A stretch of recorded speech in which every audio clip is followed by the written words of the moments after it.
Hi friends, ಎಲ್ರಿಗೂ ನಮಸ್ಕಾರ. ರಜನಿ ಅಡುಗೆ ಮನೆಗೆ ಸ್ವಾಗತ.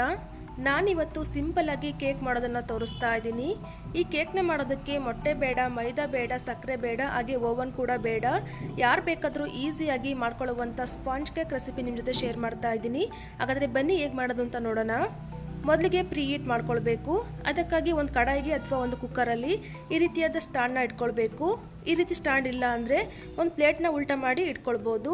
ಈಗ ನೋಡಿ, ಒಂದು ಸ್ಟ್ಯಾಂಡ್ನ ಇಟ್ಟು ಮೇಲ್ಗಡೆ ಒಂದು ಪ್ಲೇಟನ್ನು ಮುಚ್ಚಿ ಕಡಿಮೆ ಉರಿಯಲ್ಲಿ 10 ನಿಮಿಷ ಪ್ರೀ ಹೀಟ್ ಮಾಡ್ಕೊಳ್ಬೇಕು.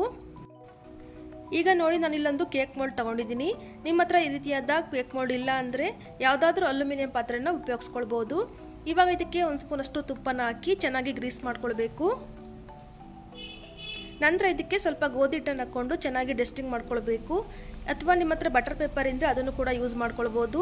ಈ ರೀತಿ ಮಾಡ್ಕೊಳ್ಳೋದ್ರಿಂದ ಕೇಕ್ ತಳಕಂಟೋದಿಲ್ಲ. ಸೊ ನೋಡಿ, ಈ ರೀತಿಯಾಗಿ ಮಾಡಿಕೊಂಡು ಪಕ್ಕಕ್ಕೆ ಎತ್ತಿಟ್ಕೊಳ್ಳಿ. ಇವಾಗ ಒಂದು ಚಿಕ್ಕ ಬೌಲ್ಗೆ 3/4 ಕಪ್ಪಷ್ಟು ಬೆಲ್ಲದ ಪೌಡರ್ ಹಾಕ್ಕೊಳ್ತಾ ಇದ್ದೀನಿ.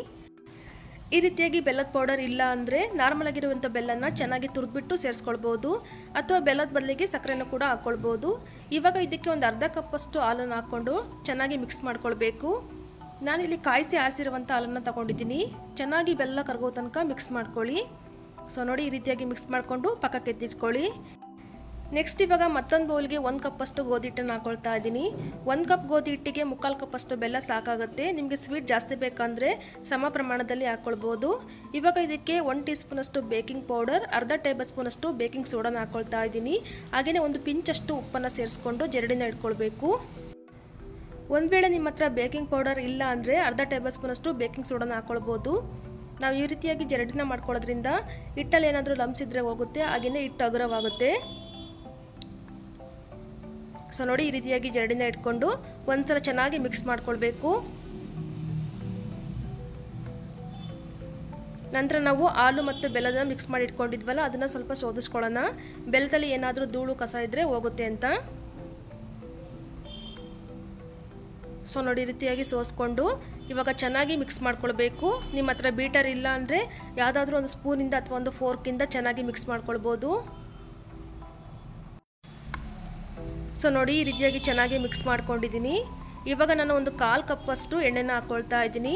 ತುಪ್ಪ, ಎಣ್ಣೆ, ಬೆಣ್ಣೆ ಈ ಮೂರಲ್ಲಿ ಯಾವುದಾದ್ರೂ ಒಂದನ್ನು ಬಳಸ್ಕೊಳ್ಬೋದು. ಇವಾಗ ಮತ್ತೊಂದು ಸಲ ಚೆನ್ನಾಗಿ ಮಿಕ್ಸ್ ಮಾಡ್ಕೊಳ್ಳಿ. ಸೊ ನೋಡ್ಬೋದು, ಮತ್ತೆ ನಮಗೆ ಸ್ವಲ್ಪ ಗಟ್ಟಿ ಅನ್ನಿಸ್ತಾ ಇದೆ. ಇವಾಗ ನಾನು ಮತ್ತೆ ಒಂದು 1/4 ಕಪ್ಪಷ್ಟು ಹಾಲನ್ನು ಸೇರಿಸ್ಕೊಳ್ತಾ ಇದ್ದೀನಿ. ಹಾಲನ್ನು ಸೇರಿಸ್ಕೊಂಡು ಮತ್ತೊಂದು ಸಲ ಚೆನ್ನಾಗಿ ಮಿಕ್ಸ್ ಮಾಡ್ಕೊಳ್ಬೇಕು. ತುಂಬ ತೆಳುನ ಮಾಡಬಾರ್ದು, ತುಂಬ ಗಟ್ಟಿಯಾಗಿ ಮಾಡ್ಕೊಳ್ಬಾರ್ದು. ತುಂಬ ತೆಳು ಮಾಡಿದರೆ ಬೇಯೋದಕ್ಕೆ ತುಂಬಾ ಟೈಮ್ ಹಿಡಿಯುತ್ತೆ.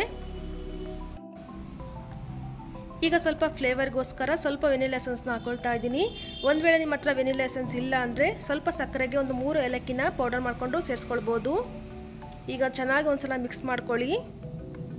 ಸೊ ನೋಡಿ, ಈ ರೀತಿಯಾಗಿ ರಿಬ್ಬನ್ ಕನ್ಸಿಸ್ಟೆನ್ಸಿಲಿ ಇರಬೇಕು. ಈಗ ನೋಡಿ, ಇದು ರೆಡಿಯಾಗಿದೆ. ಇವಾಗ ಇದನ್ನು ಕೇಕ್ ಟಿನ್ಗೆ ಹಾಕೊಳ್ಳೋಣ.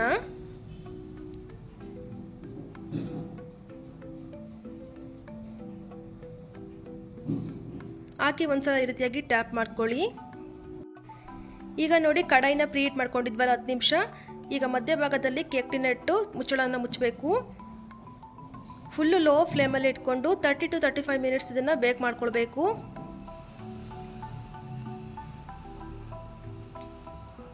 ಇವಾಗ ನೋಡಿ, ನಾನು 10 ನಿಮಿಷ ಆದ ನಂತರ ಒಂದ್ಸಲ ಓಪನ್ ಮಾಡಿ ಇದ್ರ ಮೇಲ್ಗಡೆ ಸ್ವಲ್ಪ ಡ್ರೈ ಫ್ರೂಟ್ಸ್ನ ಹಾಕ್ಕೊಳ್ತಾ ಇದ್ದೀನಿ. ನಿಮಗೆ ಇಷ್ಟ ಇದ್ರೆ ಹಾಕ್ಕೊಳ್ಬೋದು, ಇಲ್ಲಾಂದರೆ ಸ್ಕಿಪ್ ಮಾಡ್ಬೋದು. ಈ ರೀತಿ ಡ್ರೈ ಫ್ರೂಟ್ಸ್ ಆದರೂ ಹಾಕ್ಕೊಳ್ಬೋದು, ಅಥವಾ ಟೂಟಿ ಫ್ರೂಟ್ ಇದ್ದರೆ ಅದನ್ನು ಸಹ ಹಾಕ್ಕೊಳ್ಬೋದು. ಇವಾಗ ಮತ್ತೆ ಕ್ಲೋಸ್ ಮಾಡಿ ಚೆನ್ನಾಗಿ ಬೇಕ್ ಮಾಡ್ಕೊಳ್ಬೇಕು. ಸಾರಿ ಫ್ರೆಂಡ್ಸ್, ಓಪನ್ ಮಾಡಿರೋ ವಿಡಿಯೋ ಕ್ಲಿಪ್ಪಿಂಗ್ ಮಿಸ್ ಆಗಿದೆ. ಇವಾಗ ನೋಡಿ, ನಾನು 35 ಮಿನಿಟ್ಸ್ ಚೆನ್ನಾಗಿ ಕುಕ್ ಮಾಡಿಕೊಂಡು ಕೆಳಗಡೆ ಇಳಿಸ್ಕೊಂಡಿದ್ದೀನಿ.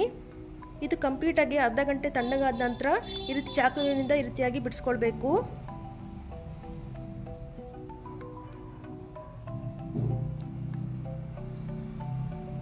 ಇವಾಗ ಒಂದು ಪ್ಲೇಟಲ್ಲಿ ಇದನ್ನು ಡಿಮೋಲ್ಡ್ ಮಾಡ್ಕೊಳ್ಳೋಣ.